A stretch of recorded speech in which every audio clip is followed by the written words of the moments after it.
Naman dito, money.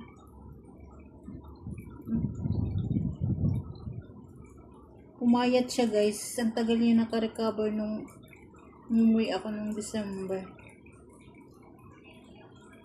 Hanggang ngayon payat pa rin siya guys. Na-stress siya. Ang payat niya. Nalinis na ano mo. Galit na naman siya. Galit ako guys. Galit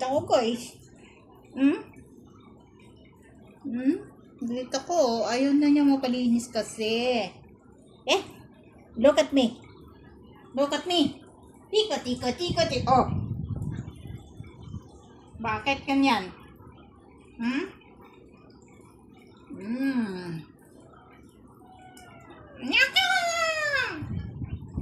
Galit pa.